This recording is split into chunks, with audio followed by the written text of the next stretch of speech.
Ridiculous Crime is a production of iHeartRadio.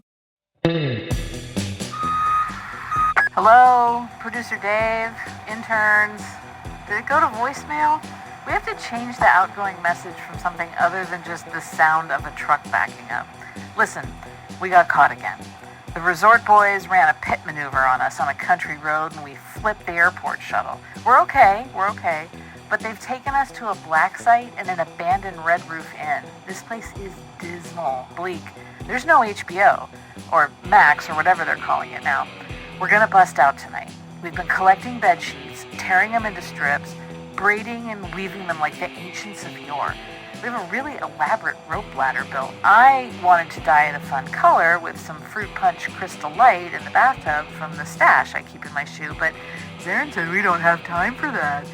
So we won't be in today, but we should know the sweet taste of freedom very soon and be back in action next week. In the meantime, remember that guy in England a long time ago who escaped from jail a lot? Can you run that episode as inspiration for us? Appreciate you, D.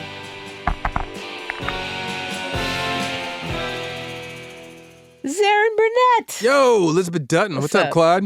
Nothing much. How are you doing today? Doing pretty well. Thanks for asking. How are you? I'm great, as always. Nice. I'm just great. So happy to hear that. Listen, you know what's ridiculous? Yes, I do. Yeah, give it to me. Okay, Elizabeth. All right, I want to preface this. I'm not making fun of the front part. I'm making fun of the back part, okay?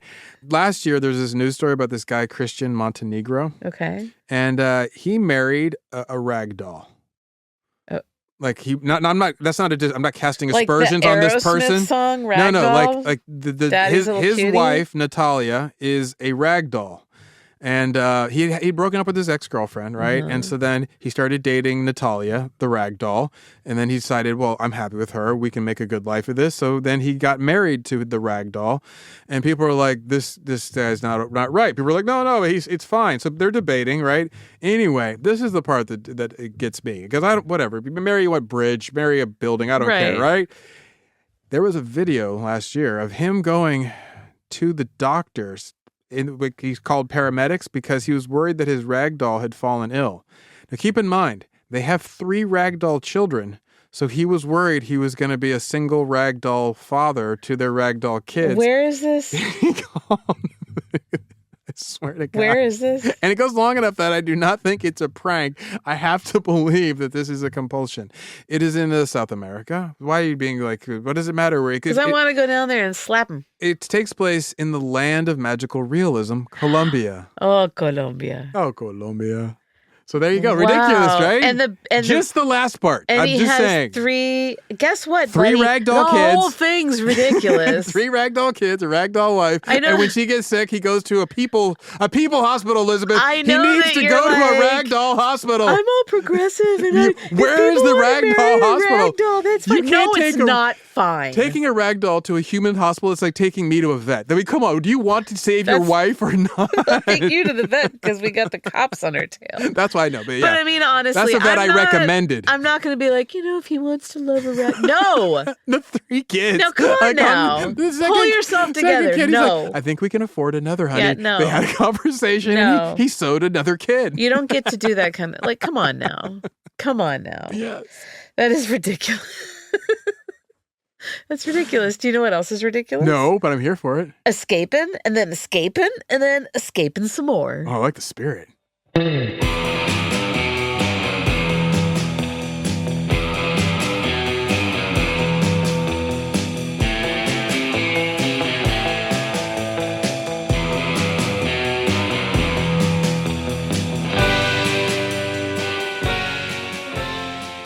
This is Ridiculous Crime, a podcast about absurd and outrageous capers, heists, and cons. It's always 99% murder-free and 100% ridiculous. I know, you heard that. Mm-hmm. You've talked about escape artists before. Once or twice, yes, I'm a fan. Those who break out of lockup and make it an absolute art. Yes. A statement. Multiple attempts. A commentary on man's isolation amid the masses in desperate need for liberation. Something highfalutin like that. Yeah, that's how you talk about it. I like that. You focused on more recent ridiculous escaper men. Yes, and the ridiculousness of the artist a postmodern analysis. Completely. I want to take us back. I feel heard. I want to take us way back. Oh, please. Laid back. I got 2 OGs for you today. Oh, wow. OGs. All right. Let's start in the 1700s.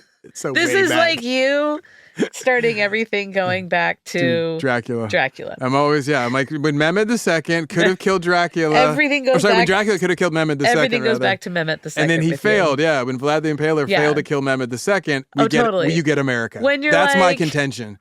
When you're like, what caused the Cuban Missile Crisis? You're like, well, okay, it starts with Mehmed II. Do you know Mehmed II and the fall of Constantinople in 1453? No? Every time. So I'm taking you to the 1700s. Yes.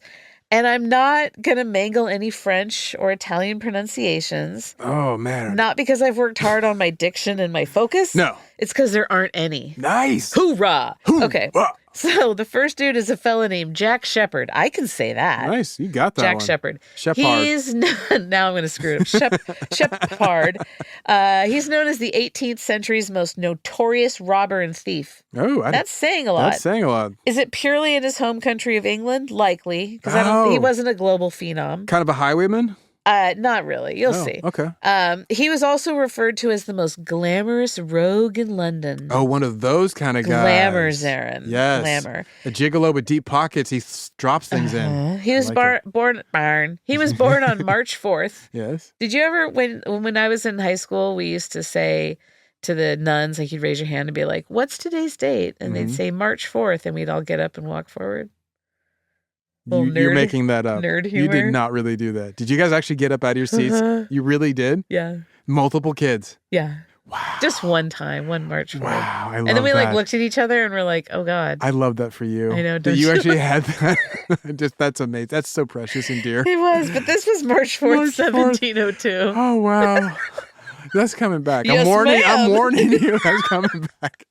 Well, it's like better than when May the 4th, when people do the whole the May Star the 4th. Wars thing. Yeah. No. March 4th. His family was terribly poor. Okay.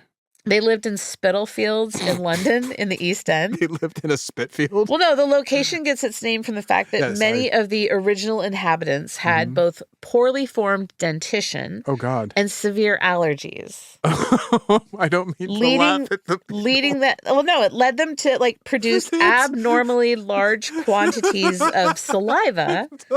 And those were expelled as they yelled at outsiders who crossed the area's large open meadow, thus Spitalfields. So they got a pollen-rich meadow. They got gaps in their teeth, and they're yelling at whoever comes. And you think this is funny? I do think this is funny. Well, because it's not true. The land actually belonged to St. Mary Spittal, a hospital built in 1197. Yes, I prefer that. So spittle is a corruption of the word hospital. Okay. But I think my explanation is way better. Oh, yeah, totally. So much better. So they dropped the hoe and made spittle? Yeah, dropped the hoe. Okay, and interesting. Made spittle. So an earlier name for the area was Lulsworth, LOL, like laugh out loud. You did not. You made That's that up. 100% true. No way. That's true.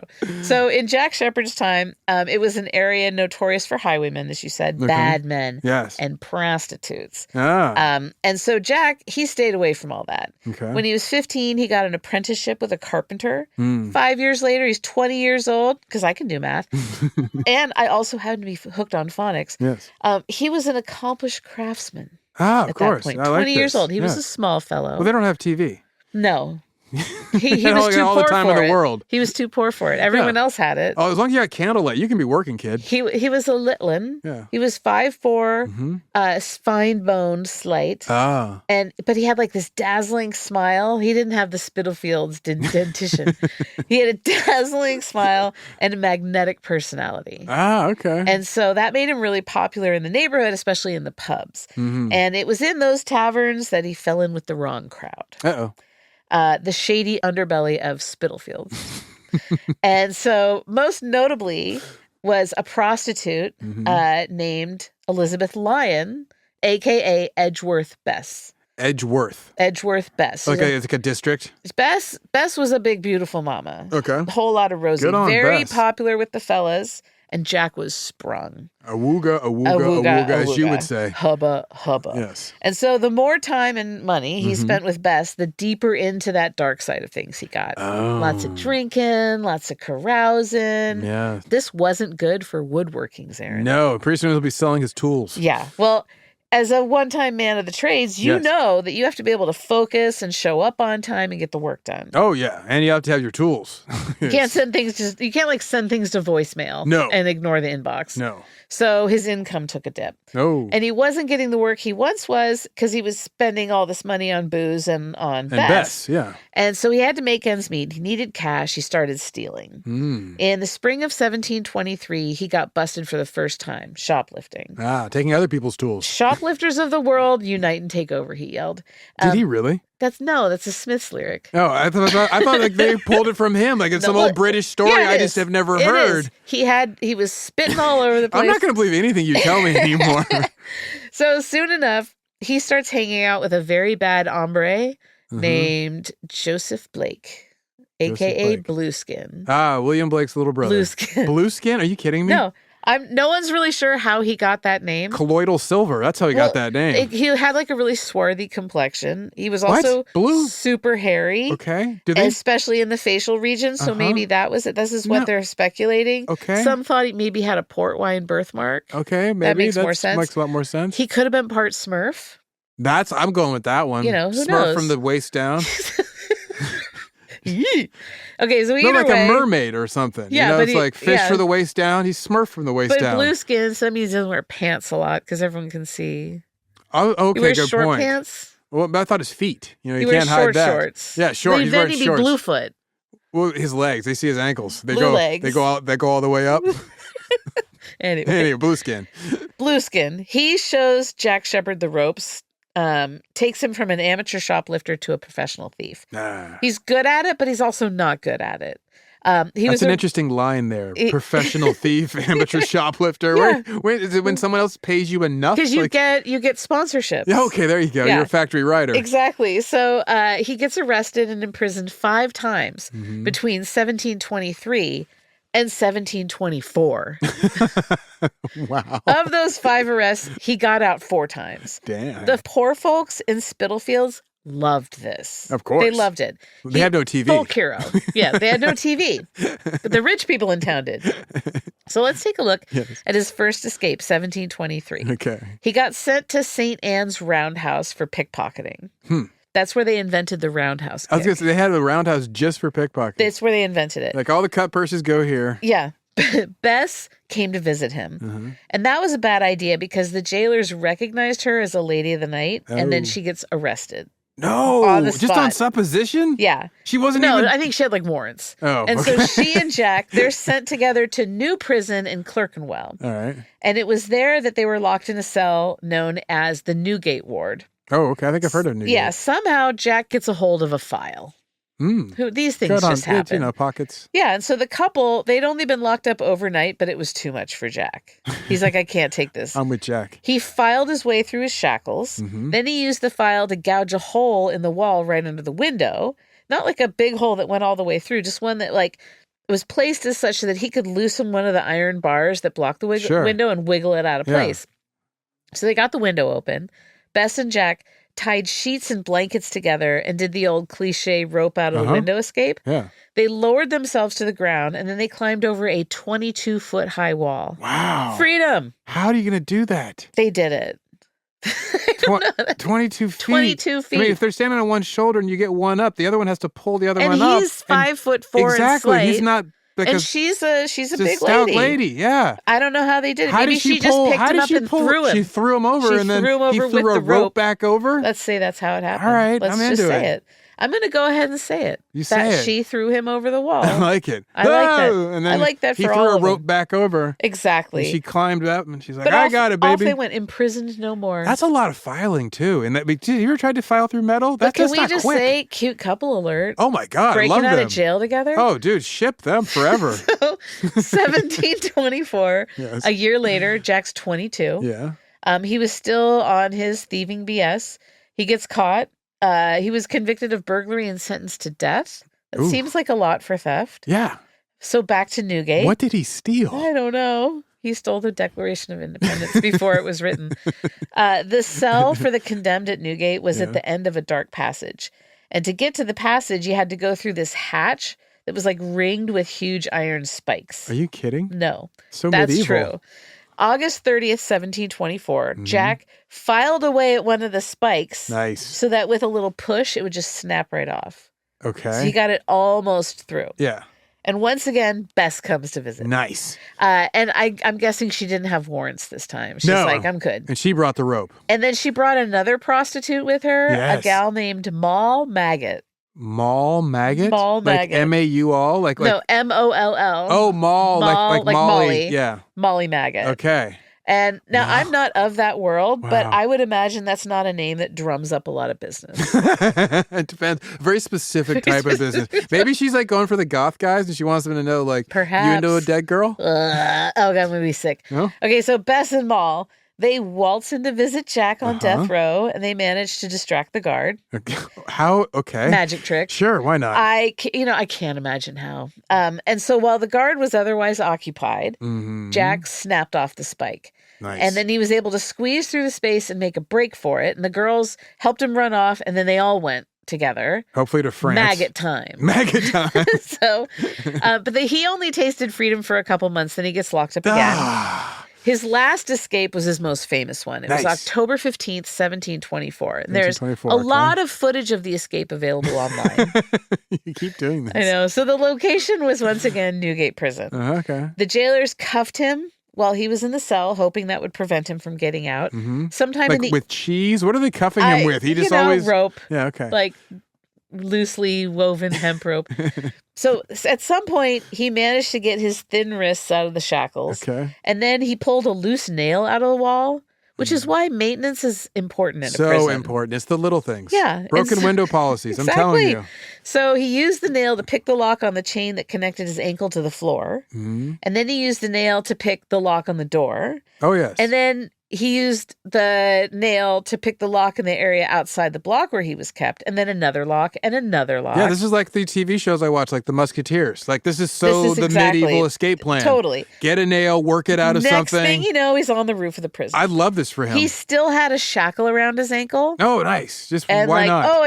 And then he's like, oh man, I forgot something. So he runs back to the cell and he grabs a blanket. He breaks back into the prison. Where's the staff? Anyway, he runs back up to the roof with the blanket and he uses it to slide over to the roof next door. And then he pops into a top floor window. This place was someone's home. Okay. And snuck around and then out the front door. And he waited until the morning. Yes. And he went to a cobbler. Smart. So being the local folk here, Need new shoes. Yeah, well, he was able to convince the cobbler to cut off the leg irons. That's what I figured. I feel like I would have gone to a blacksmith, but any port Same storm. tools. They got similar tools. So he swanned around for 2 weeks just partying it up. And then the law caught up with him. And when they went to make the arrest. Gotta get out of the area. Oh, they went to arrest him. Dude was hammered. What? Yeah, he was wasted. So he didn't run. He didn't resist. He's just all, how dry I am. Welcome to Spitalfield. So Jack, of course, he gets arrested. He's convicted. And once again sentenced to death. I told you he was a folk hero. Yes, already mine. When it was time to take him to the gallows, the road leading there was lined with women crying and like wailing and throwing flowers at his feet. Oh, he must have been real handsome. He was a ladies' man to the end. Totally. You know Daniel Defoe, author of Robinson Crusoe? Yeah, not personally, but yes. Big fan of Jack's. Oh, and I could see earlier this. in the year, Jack Shepherd had written an autobiography. What? A narrative of all the robberies, escapes, etc. of John Shepherd. That was his book. Yeah. Except Jack didn't write it. Daniel Defoe did. Just made it up. Yeah, they were pals. Oh, and so wow, Daniel that's Defoe cool. ghost wrote. He writes his book. Yeah, so Ghost write and the they whip. were such pals that Daniel Defoe and his publisher came up with a plan to wait 15 minutes after Jack got the rope and then grab the body. And they wanted to revive him, which they heard had worked a couple of times. Yeah, back then, sometimes hangings, you'd hear about that. Yeah, it's the old equivalent of like one hack they don't want you to know. Like you can wait 15 minutes. Well, sometimes it wouldn't snap the neck. Yeah, my cousin knows a guy who brought a hangman back to life, that kind of thing. Totally works. They saw it on the hit ABC show 911. P.S. 911 got even campier in the after 1700s? moving from Fox to ABC. It's amazing and I love it, but I don't watch TV. Anyway, course. Jack, he didn't make it. And Daniel Defoe was unsuccessful. This is like my 1% where it's murder by the state. Yeah. It's up for debate. Anyway, R.I.P. to that man. Plays were written about Jack and performed after his death. In 1840, William Harrison Ainsworth wrote a novel called Jack Sheppard, and it was crazy popular. And the authorities didn't care for that. So much so that they refused to license any plays in London with Jack Sheppard in the title for 40 years after the publication. That takes it to 150 years after his death. Damn. Yeah. Let's take a break. Dude, wait, before we take a break, Harry Styles, get on this. You can get back from Timothée Chalamet all the Riz he's stolen from you. Do it. This is it, Do man. it now. And also a David Bowie soundtrack. You got it. It's perfect. When we come back, I'm going to tell you about a guy who is often compared to old Jack. Ooh, yeah.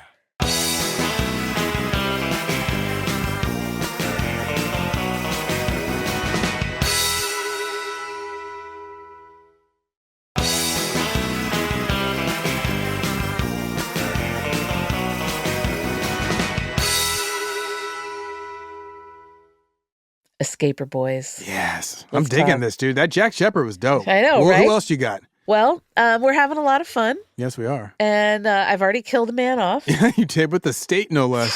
So this new Brutal. guy, Henry Moore Smith is his name. Henry Moore Smith. M-O-R-E. Like just how much Smith? More Smith, Moore please. Smith, yeah. Henry Moore Smith. He was the North American Jack Sheppard, an escape artist, sort of a folk hero. Okay. This all goes down about like 100 years after Jack Sheppard. So 1830s? 1820s? Early 18 teens. Okay. Smith is a con man, horse thief, burglar, and most importantly, an escape artist.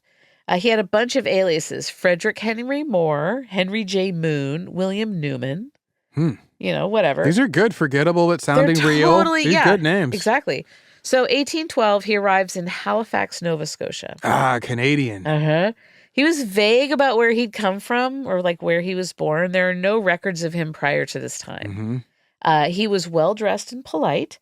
In his mid-20s, he said he was a tailor and that he'd just arrived from England. Okay. So That's pretty good story because there's a lot of them. It makes sense, yeah. A local said, quote, "He was perfectly inoffensive, gentle and obliging, used no intoxicating liquors, refrained from idle conversation and all improper language, and was apparently free from every evil habit." That's weird. Correct me if I'm wrong, but they could be describing me. Oh, I know. You've never said a bad word in your life. Is that weird when you're reading it? You're like, yeah. No intoxicating liquors. Wild. Doesn't smoke weed. Yeah, never. It's like there's the Zaron Burnett story. I never bad language, Elizabeth. Smith, though, he said he went to Cambridge. Yes. And so, just like you. Of course. Fancy is what I'm trying to say. Go Bridges. He also said bridge. he said he could speak 5 languages. Like it's me. basically the Zaron Burnett That's story. uncanny. He said he had a small fortune held in the Bank of England. Bingo. Yeah, I mean, here's many one where times? it's like I was reading this and I was like, is this Zaron or is this Henry Moore Smith? That's why you didn't text me. Because he carried a Bible with him all the time. What And the- he could recite whole chapters of scripture. Oh, yeah. Do you want to hear Ruth? I'll tell you right now. Lay some Ruth on me. The whole thing. Just Ruth. Then we lay out some Kings 2 next. Maybe Judges. What do you got? How much time you got? They would ask this guy about his spiritual past. Like, tell us about your spiritual past. Oh, that's a question. Right? I'm going to start asking people You should that. totally ask people that. And he said he ran a Methodist prayer meeting back in England. Just like you. Me. This Okay. is wild. Here's one that actually I could see you doing. Okay. One time someone asked him where he was from, and he just laughed and pointed at the full moon. Yeah, That's very much I like something that. you would I'm do. that's going in the act. And so, all these people, like, they're kind of captivated by him. One person was John Bond. Not Bond. John Bond Jovi. John Bond. I'm Bond. He was sold. John Bond. Exactly.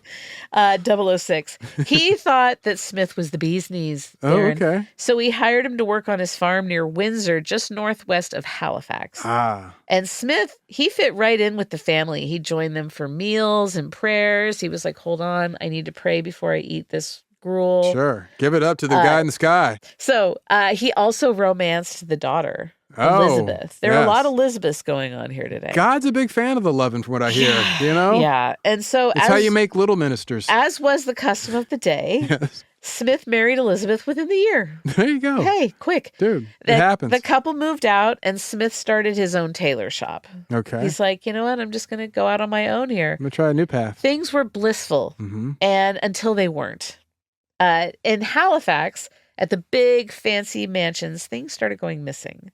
Someone was slipping in during the night and stealing silver, jewelry, anything else of value. Virtues. And it wasn't just palatial homes. Yes. Offices and stores got hit. Wow. And it wasn't just expected high-ticket items. The Chief Justice of the British colony of Nova Scotia, Samson Salter Blowers. That's a hell of a name. Samson Salter Blowers. Blowers. Salt or blowers? Yeah.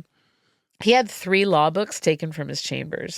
Stealing law books is hilarious. Right? So the judge, he's like, I kind of need those, you guys. He offered a reward for their return. Yeah. And a few days later, Henry Moore Smith shows up. He's like, I'm here to take the reward. Here are the books. I found these. He's like, I bought these from a stranger. Yes. You know, You as don't you know do. him. I don't practice the law, but I'd like these expensive law books, please. You know, he's like minding his own business, sitting on a bench, reading the Bible, just like sunning himself. Dude comes up. Psst, you look like you're into big books. You want to buy some law books? So the townsfolk weren't fools. So like where Smith is living in Windsor, they start thinking like, hold on a second. He goes to Halifax a lot and he leaves early in the morning and he doesn't come back till like the next day. He returned those books. Why would he buy them? When he comes back He's from never Halifax, expressed an interest in the law before. no, and he always has stuff with him when he gets back from Halifax, like random stuff and sometimes a lot of cash. And then there was a break in the case. A Halifax man got pinched for stealing a coat, but he swore up and down that he'd bought the coat from Smith. So the authorities issued an arrest warrant. They headed out to pick Smith up in Windsor, but he was already in the wind. That was his first escape, with many more to come. He disappeared for almost 2 years. There you go. Yeah. And so what of Elizabeth, right? What of Elizabeth? She probably has to go back to the farm. I feel for the Elizabeths of the world. Yes, you do. Tend to your flock. So 2 years later, 1814, he popped back up in St. John, New Brunswick, and he was making friends. So he buddied up with an officer of a local regiment, Colonel Daniel. Okay. And old Danny wanted a horse. Okay. But not just any horse. A He specific wanted horse. a black horse that would match the team that pulled his carriage. Oh. He was all about the aesthetics of it. You know, You might as well be. get the horse you can get. So his new pal Smith is like, look at me. I'm coming to the rescue. Yeah. I know exactly where you can get one. That's exactly what you want. So Daniel gives him the money. Go buy the horse for me. Like, orders him around. That's your new friend. You make him go do your chores. He's a military for you, guy, whatever. yeah. And so Smith gets the money, and you can guess what happened. He took off. Never seen again. He took the money and ran. Ooh, ooh, ooh. No horse. No horse. So he still wanted a horse for himself, though. Yeah. Smith. He's I'm like, telling you, horses are you fun. got it in my head. Yeah, Like I was suddenly like, hey. want, when someone's like, they suggest something, Like, do you for want a dinner. burrito? And you're like, You're I like, didn't, but you know now what? I Exactly. do. Now I think I could go for one. And now I got the money for a burrito. So That's exactly.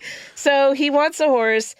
But at the same time, he didn't want to use all this cash that he had. well, there's that tough. So he stole one that belonged to Wills Frederick Knox, a magistrate.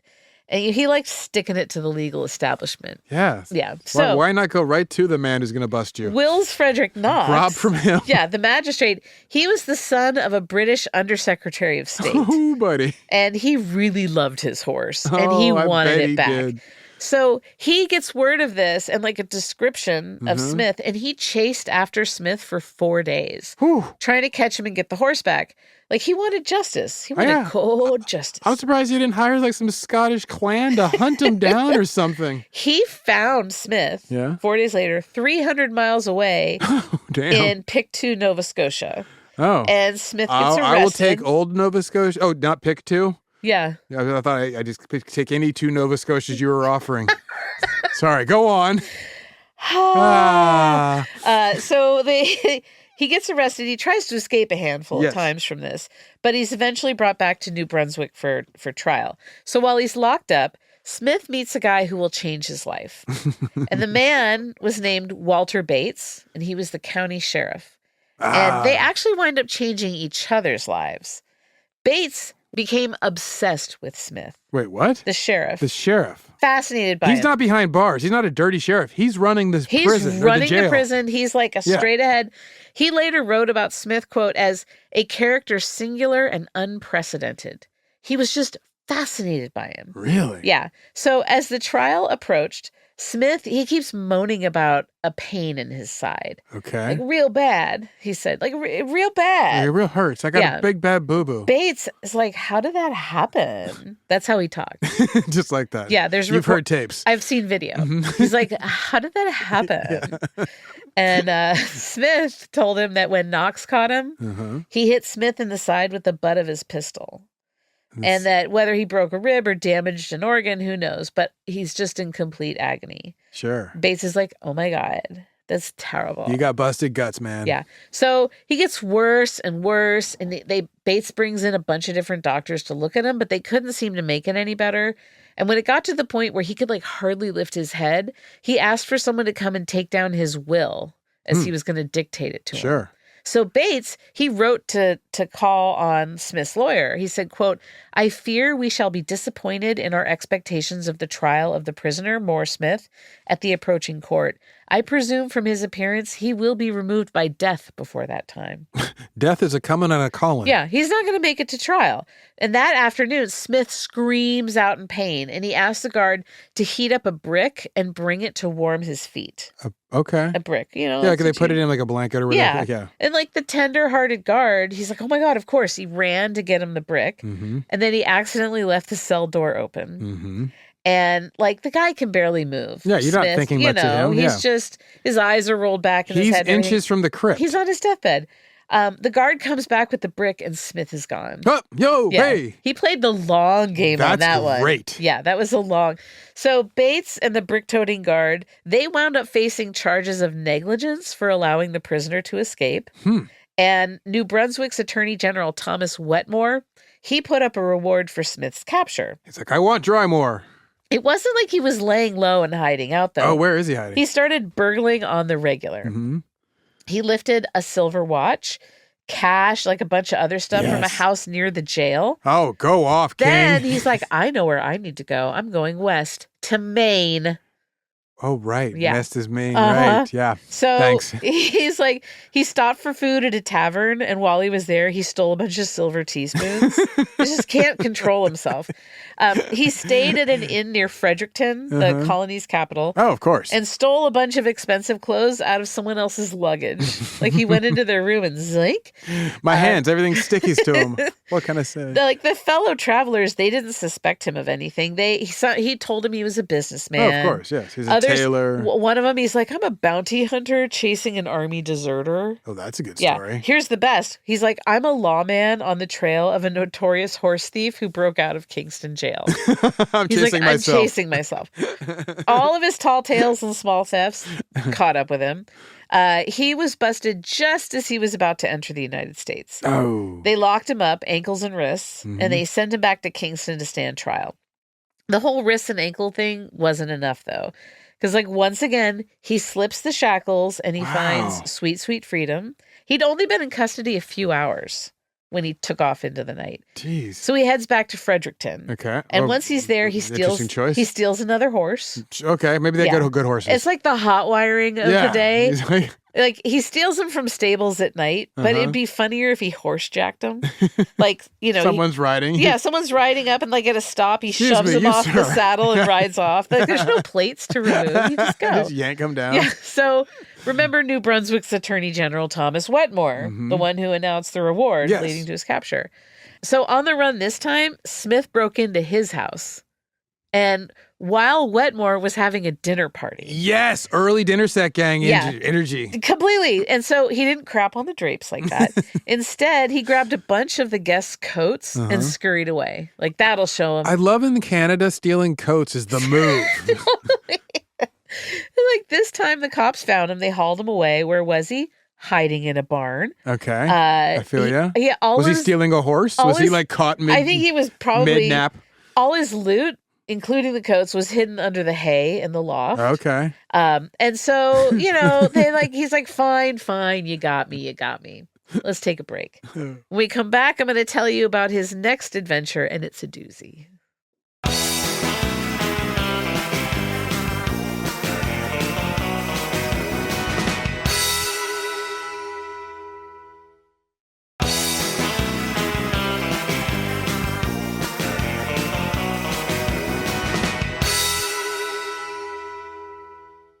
Elizabeth. Zaron. Hey. I got first, huh? You did. You came in first. Good job. So Henry Moore Smith. How much Smith? More Smith. More Smith. They brought him back to Kingston, the one in Canada, not in Jamaica. And they locked him up. Yeah, that one has not as good in music. Yeah, the Jamaican one. So he's back with Sheriff Bates. Oh, nice. He loves him. And Bates isn't fooling around this time though. Oh. He's gonna hold on to what he loves. Yeah, well, they gave Smith the full body search, hubba hubba, and then they chained him to the floor by the leg, hubba hubba, hubba hubba. So it wasn't long before a sound was heard. Not Smith crying in agony over a created ailment. It was the sound of filing metal. Oh, of course. So the guards run to the cell, and they find him halfway out the window. Just like I thought you were going to find Baker working for him. Like, let me get that for you. Bates. Sorry, Baker. Yeah. So they find him hanging halfway out the window. They grab his legs. They yank him back into the cell. Mm-hmm. They demanded that he hand over the tools that he'd used. Yes. And so he passes them this little saw that he made out of a knife blade. He's like, oh, shucks, fellas. Oh, you guys got me. Yeah. And I don't know how he got that one in there. But he did. You don't want to know, Elizabeth. No, I don't want to know. Like, maybe he started sporting a huge pompadour. Yeah, let's go with that. He got That's caught. probably what it was. I'm keeping it clean. Yeah, it probably was that. It was probably the pompadour. So the guards, they got a new chain, and they locked him up again, and then they heard a noise, the same metal filing noise. Now, you and I have learned that modern-day bank employees would probably assume it was rats or a short in the candle system. Of course, yeah. Why would they ever think? Yeah, they'd shrug it off, and then they'd get cleaned out. Yeah, that can't be filed. We took the file. So luckily, these guards were on it.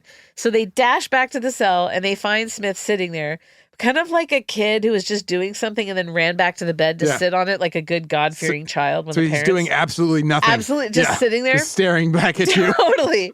So the guards tell him, strip down. Oh, hey. And so he's like, what is this, 3 daughters? So he obeyed, and the guards discovered a 10-inch saw blade tied to his thigh with a string. Wow. That's comfortable. Yeah. Sounds 10 dangerous. Inch? Wow, yeah. Okay. Sheriff Bates, outraged. He's just livid. I thought I could trust you. After all we've been through He's together. like, I'm not about to be embarrassed again. So he calls a blacksmith, and he orders the guy to craft an iron collar for Smith, and leg irons, and handcuffs. And then he wants each of those chained to the floor. The whole getup wound up weighing 46 pounds.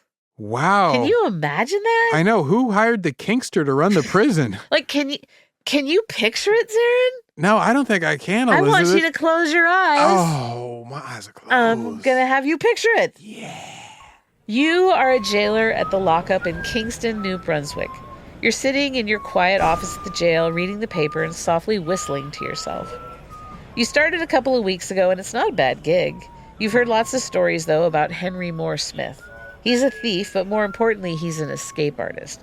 He really got Sheriff Bates good last time, and the sheriff didn't take kindly to that. But you've also noticed that the sheriff talks about Smith in weirdly reverential tones. He's kind of in awe of him, and is for sure fascinated by him, and is desperate to know what makes this guy tick. Smith is back now, and you've been told to keep a tight eye on him. Yesterday, the blacksmith came and locked dude up like you've never seen before. Chains, shackles, cuffs. He looks a fright, and you can't imagine what it would feel like to be bound like that. Last night, they had to call the locksmith back to shorten the chains after he tried to wrap the ones he had around his neck. Suddenly, you hear a commotion. It's Smith, for sure, and he's shouting. Chains rattle. Smith calls out Bible verses in between screeches and moans. He's off his rocker, you think to yourself, as you run to the cell. He's in the cell, bashing his hand against the wall, slamming the chain into the bricks. With a clink, the chain snaps. Smith stops, and you stare at each other in silence. The broken link clatters to the ground. You tell Smith to stay right there while you shout down the hall for someone to get the blacksmith again. You're thankful for the 4 other chains that hold Smith there against his will. Although no one would get hurt if he escaped again. Just Sheriff Bates's pride in your career. You walk into the cell and you sit on the floor beside Smith.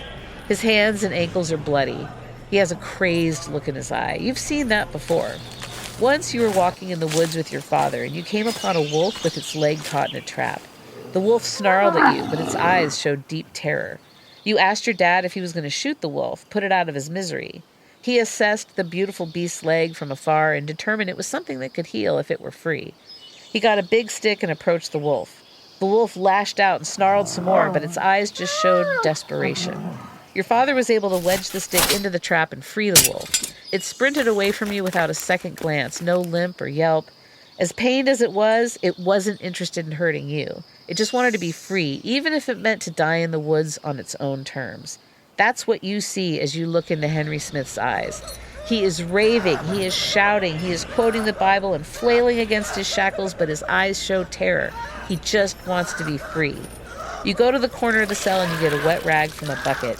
You softly wipe the blood from his arms, from his neck. He writhes against you, but you can see in his eyes that he knows you mean him no harm, and you don't fear him. You have nothing but compassion for him. Society and circumstance have driven him to this state, just like the wolf. So, Smith's horse theft trial kicked off May 1850. That was beautiful, Elizabeth. I mean, I got to say, honestly, normally they're pretty darn funny, but that one was beautiful. I loved my father, the wolf, Were you in the there? trap. You were picturing it. Oh, I was deep in the snowdrift. I took you to two places. Yes, I was there. And then I had compassion for my fellow human. I mean, it's just amazing. We Henry, just went through a lot together. I'm a better person, Elizabeth. Wow. That was a journey, as they say. So much. So Smith's horse trial. Yes. May 1815. He gets brought into the prisoner's dock for trial, and he kept up this wild behavior. He'd rip at his shirt and snap his fingers. That's crazy. I've waited on people like that before. I know that vibe. Yeah. So, and he at one point he kicked at the wooden railing until they had to bring leg irons and bind him up again because he was just flailing around. The prosecutor was Attorney General Wetmore, the guy whose dinner party guests had their coats stolen. Totally. Yeah. He's like, I will not recuse, Your Honor. I have a personal interest in this. I don't think they had an insanity defense then. That's what I was just about to ask you. When that comes in. His lawyer I don't know, and I was too lazy to look it up. Yeah, I don't really know if they even would acknowledge it as the same thing we recognize it as then. I looked it up and I wondered to myself, did they have it? And I thought, should you look it up? And I thought, yeah, I should. Yeah. Am I going to? No. You know what? Who knows? Who cares? Yeah, if you want to find it out, there's Google. Exactly. Hey, Burnett, get to typing. Okay, Elizabeth, jeez. So, but the lawyer, he's like, I've got it. Mm-hmm. He points out that when Smith was arrested, he wasn't on the horse. He was just I like where he's going with it, this. Go on. So there's no way to prove possession. Yeah. He's just near it. It seems like a sound argument. He's got 9/10 of the law worked out. Exactly. So it went to the jury and they discussed it for 2 hours. And then they came back guilty. Oh, and so they good. sentenced So close. him to be hanged. Damn. Right? Brutal. So Attorney General Wetmore, he asked for a report on Smith's state of mind and behavior before he could set a date for the execution. Not the century to be stealing horses. No. Ooh, and buddy. So Bates, he goes to Smith's cell to try to talk to him about the whole situation. But apparently Bates said, quote, he paid no attention, patted his hands, sang and acted the fool as usual. So Bates is real hurt. He wouldn't even talk to me. Yeah. After all the time, I go to him. So, what does he do? He plays the fool, Elizabeth. And he's just slapping himself. In what were to be his final days, he made a bunch of puppets using fabric from his clothes. He's making sock puppets in his last days on and Earth. Straw from his bedding. And then he called them his family. Oh, man. And he would put on puppet shows for the staff or any visitors that would come in. Did he marry one of them? Because he very well could have. And then he was like, please help my wife. So by August, things are looking bleak. Yeah, they're looking bleak? Yeah, and then they weren't. Because his lawyer had been working around the clock to save him. Are you kidding and me? It worked. He was pardoned. How? He was crazy. But what magistrate was like, what the heck? They were like, look at this behavior. He does not know anything about what's going on. So they would rather feed him than put him in the rope? Yeah. Wow. I suppose. I just don't understand that type of morality sometimes. I know. I'm like, so what, you're going to punish him this way? Like keeping him alive? Well, no, I I don't think get that it. they took pity on him and compassion. Bates goes to Smith in the cell and is like, homie, you've been pardoned. Yeah. Smith doesn't understand or care. He's just like, he said something about wanting potatoes for dinner. Okay. So one condition He's not breaking the bit. That's what I hear. And they're not going to actually have to pay for his upkeep because one condition of the release was that he had to get the HE double hockey sticks out of New Brunswick. Oh, okay. I was wondering about that. So go be someone else's problem. Go be crazy down in Newfoundland. Yeah, or go to the United States. Yeah. They got a lot of you guys down there. So Bates was sad to see him You'd go. fit in well in Maine. Bates is like, we've spent a year together. Of course. I feel bad for Bates. I mean, every turn. And Bates is like trying so hard to connect with him, and he can't. So he buys Smith a whole brand new outfit, like a first day of school outfit, and buys him a ticket on a ship headed for Nova Scotia. Wow. And like, thank you, Daddy. He mumbles and shuffles. Smith mumbles and shuffles, and he looks all dazed as he gets on the boat. And like Bates stands there and watches the boat sail away with his little wounded wolf on board. And I'm sure he has like a hanky. The boat docks in Nova Scotia. And Smith made like Kaiser Sose and lost the limp on his way off the boat. I love Walked off a fully sane man. Oh, yeah. I was Kaiser Sose betting on this. I just wanted to know when the foot would straighten out. When does the foot straighten out? It straightens out at Nova Scotia. The act worked. He weaseled his way to freedom. Yeah. A few years went by. He really is willing to commit to the bit. He goes long game every time. Incredible. A few years later, he's going by the name William Newman. He gets arrested in New Haven, Connecticut for stealing jewelry, silver, money. Back on his bit. Oh, yeah. He's like stealing from innkeepers at this point. And then he worked my side is killing me con there for a bit. But like striking out with that gambit, he then decided to saw his way through the cell door. He gets recaptured. He was convicted of burglary at trial, and he got 3 years of hard labor. And investigators discovered his previous identity and contacted Sheriff Bates. Ooh. And Bates rushed to New Haven to see him. Yeah, he goes down there. Bates goes to his cell, and Smith acts like he's never seen Bates before in his life. Wow. He's like, who are you? Wouldn't you love to see like Matt Damon and Philip Seymour Hoffman play that scene? Oh, yeah. Right? That would be, I know we can't get that, but wouldn't that be amazing?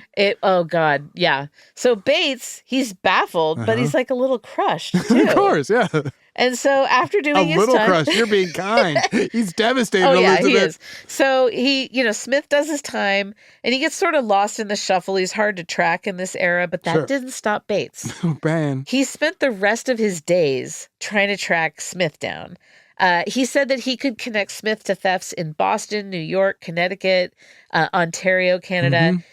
Bates heard about a preacher named Henry Hopkins in the South who got arrested in 1827 and was sentenced to 7 years in prison. He was sure that was Smith, but he couldn't make it down there and he wasn't able to physically confirm it. But basically, any time there was a report of a clever thief, Bates was like, it's Smith. It's my boy. There he goes. There's that beautiful boy. I want to buy him another suit. And Smith push a lock of hair out of his eye. Smith so captivated him that Bates joined the Ridiculous Crime Book Club. No, and he wrote a corker of all time called The Mysterious Stranger, or Memoirs of the Noted Henry Moore Smith. Guess what you're getting for your birthday? It was published in Connecticut. Then it gets republished in England. Okay. The Halifax newspaper, the Acadian Recorder. Ah, great Acadian newspaper. They serialized it in 1817, and they sold the book for $1 a copy. And The Mysterious Stranger had 7 printings. I bet it did. The last one appeared in 1912. Whew. That was 100 years after Smith got to Nova Scotia. It's like a Count of Monte Cristo style story. Oh, certified hit. Yeah. The combined sales at that time topped 40,000 copies. Oh, yeah. I can make this into a hit today. That's a lot even today. Yeah, you can make this into a movie and have a hit immediately. A new edition of it was published in 1979. Wow. Yeah. So at the end of The Mysterious Stranger, Bates wrote, quote, "In all the adventures, we are not called upon to witness any acts of violence and blood, and it is perhaps owing to the absence of this repulsive trait that we do not behold him in a more relentless light." So basically, he didn't hurt nobody. Yeah, totally. Your rule. Yeah. So, and that's what makes him a ridiculous criminal, perfect ridiculous criminal. Totally. The only person he hurt was Bates, really. Yeah. My man Bates. Yeah. hurt his heart. Yes, he just bruised it repeatedly. Zaron, what's your ridiculous takeaway? Oh man, I got to admit, I think we should dip our toes more into the Canadian waters because some of those crimes up there are just so filled with a bizarre passion. You know, it's like it's not like I'm not trying to like fall into like it's the Great White North and they're cold and lonely, but I think they're cold and lonely up there in the Great White North, Elizabeth, because we always hear that these stories of like couples going across the country, people being committed to like anything in Canada is always these very big and grand and long lasting, and like this guy commits to the bit. There's something about it that has like a Texas quality of bigger than life, but cold Texas. But humble, you know, like it's like a humble and kind version of the we're bigger than life, but Canada. Yeah. So anyway, that's mine. What's yours, Elizabeth? What's your ridiculous takeaway? Thank you for asking. Of course, every time. You know I got your back. For once, you asked me. I'm just into the long game of it all. Like, I think that if you're going to do it, commit. Like, yes. And wow. And that's putting a lot of trust in your long game. Totally. And that all things would work out to your benefit. Also, he didn't take the moment to like when the boat's pulling away to break then and kind of wave because then someone could chase the boat down. He waited till the boat got to the next destination. Patient and then he's like, okay, I think I'm free. Exactly. I respect that. I know. Me too.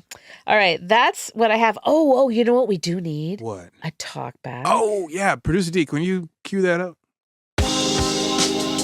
Talk backs. Oh my God, did he just say that? OMG. Hey, Zaron and Elizabeth. I wanted to update you on something totally ridiculous going on the internet right now. Please. If you need any industrial grade glycine, Donghua Jinlong is your man. You see, there is a manufacturer of industrial grade glycine in China that made a TikTok advertising their product, and it has gone absolutely viral. And I think that's ridiculous. Okay. Glycine. I don't have the TikTok. No. But glycine. This is. I like that someone can go viral pushing glycine. I know, right? Now I want to know what that is 100% ridiculous. That is, certified. I got to find the video. Don't send us the video. The interns will find it. Send the video. That's all I have for today. You can find us online at ridiculouscrime.com. You can find us on social media, but not TikTok. Do you have TikTok? I'm trying to get rid of all of them one at a time. Oh, I don't know. I'm down to like one or two. I think like I've gotten. I think I still have accounts, but I'd only look at like one or two of them. I don't have the TikTok. Email ridiculouscrime@gmail.com, but most importantly, leave us a talkback on the iHeart app. Reach out, baby.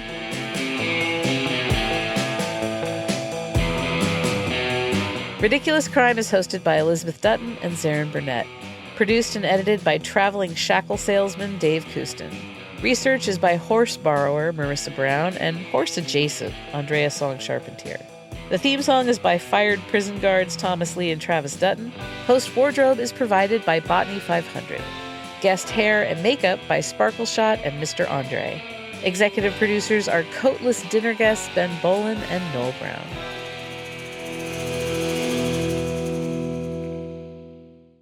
Ridiculous crime.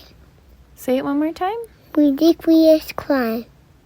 Ridiculous Crime is a production of iHeartRadio. For more podcasts from iHeartRadio, visit the iHeartRadio app, Apple Podcasts, or wherever you listen to your favorite shows.